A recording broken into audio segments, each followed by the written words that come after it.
Nina niyapha futhi niyathatha imvelo inqangi khona uphezu kwenu usebenza nani nina indlondlo nina nomvelo inqangi ninika impilo yey'ngane nisinike abantwana ukuthi bandise umndeni ukuthi bakhulise umlando wenu njengoba ningasekho. Ngiyaphakamisa nina abantu abadala ukuthi ngicela nisondeleni iy'mpilo zabantwana zisezandleni zenu. Thina singabantu siyazenzela kodwa nje kokunye asazi ukubaluleka kwalezi y'ngane sizithathe abantu abadala sizenzele umathanda ngazo. Siyacelisa kini nina indlondlo ukuthi sicela nisembathe bonke abantwana esibathathayo ngokomhlaba, bonke abantwana esibathathayo ngezandla zethu mvelinqangi, sicela ukuthi bawele kuwena ubambathe ubasingathe ngoba bayiy'ngilosi ezinhle ezigijima ngaphambili ezisibambayo. Okunye bayazivikela labantwana. Ushilo wena mvelinqangi nani nina amathongo amahle ukuthi umntwana uyisibusiso esikhulu empilweni. Nakhuluma futhi ukuthi umntwana uyovusa ikhaya. Life begins at conception. So everyone who comes to life has a soul. I also believe that what you lose in the flesh, you can find in spirit.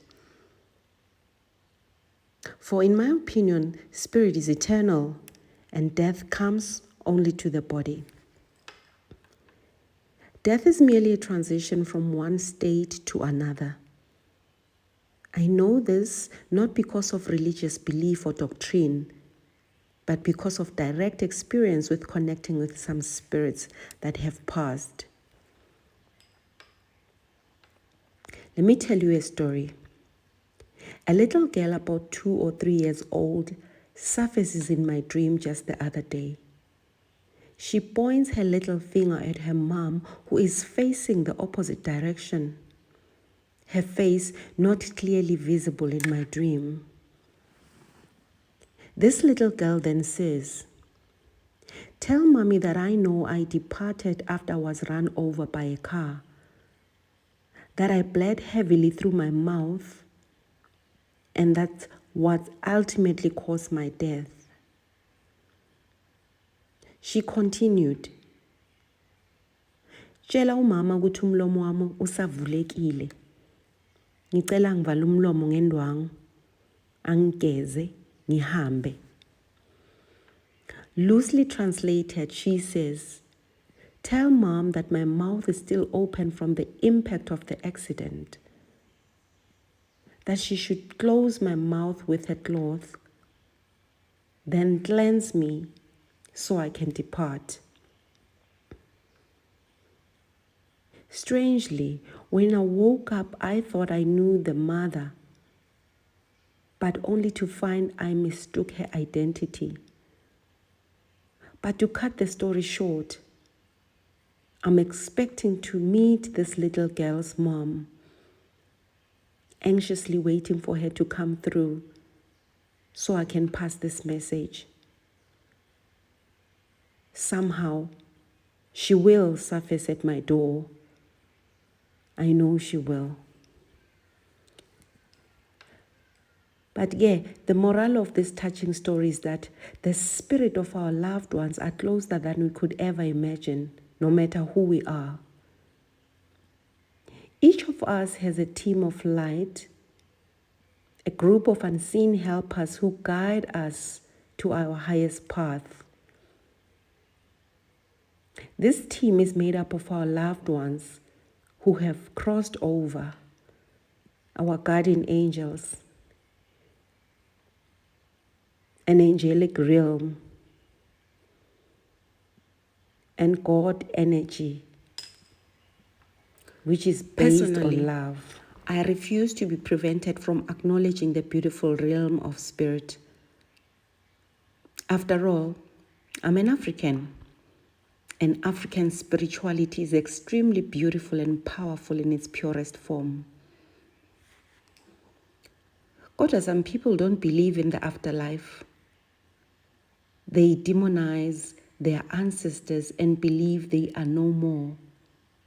It's a tragedy because so much pain and suffering grow out from this limited perspective.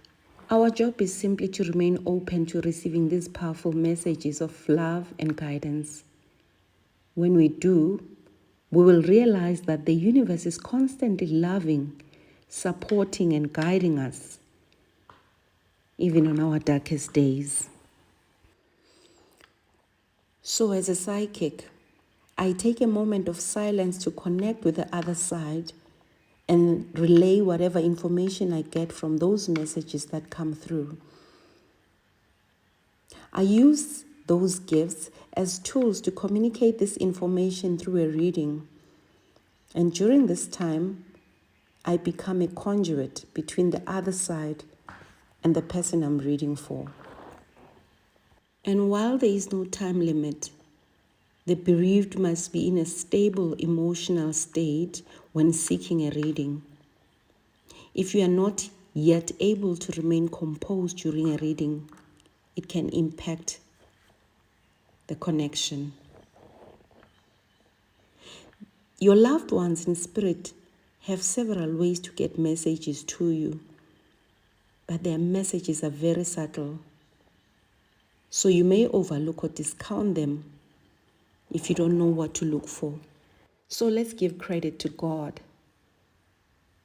Every good and perfect gift, including angels, come from above. So if you do receive a sign or experience synchronicity, it very well could be from your guardian angels watching out for you. Ngempela, God has power to show you a glimpse of the other side, your friends or family in heaven, in order to give you a sense of joy and peace. May you find closure and healing in your attempts to connect with your loved ones who are part of your DNA.